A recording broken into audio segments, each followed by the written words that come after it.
Det stille barn handler om vold mod børn. Det er jo et emne, der ligger mit hjerte nær. Det er et emne, jeg har arbejdet med i mange år. Så derfor var det også naturligt her, nummer 2 krimi, jeg skriver om et emne, der ligger mig så nært, nemlig vold mod børn.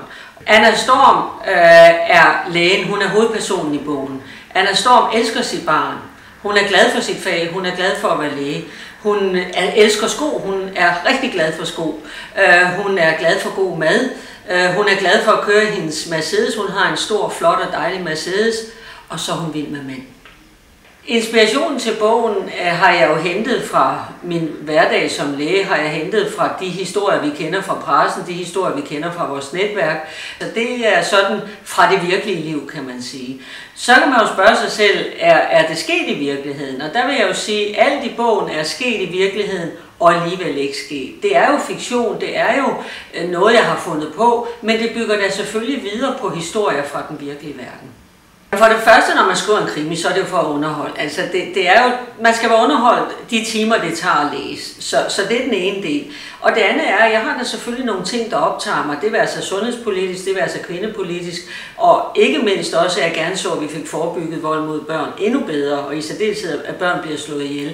Så der er mange agendaer. Men det, som er så sjovt, når man skriver krimi, er, at jeg har prøvet at twiste det, så det er ikke bare, hvad mener jeg om dette eller hent. Altså jeg prøver at twiste det, så at man får, skal vi sige, set sagerne fra flere sider af.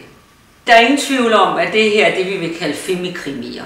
Fordi Anna Storm er glad for sko også, og hun er glad for nogle af de ting, vi kvinder er glade for. Hendes overvejelser, hendes tanker er i et kvindeunivers. Så jeg er meget bevidst om, at det primært er kvinder, bogen henvender sig til. Jeg ved også fra min krimi nummer 1, Skrøbelige hjerter, at der var der enkelte mænd, der sneg sig til at læse den, men det var primært kvinder. Man skal læse bogen, fordi man er optaget af femikrimier. Man skal læse bogen, fordi at man er nysgerrig for, hvad sker der?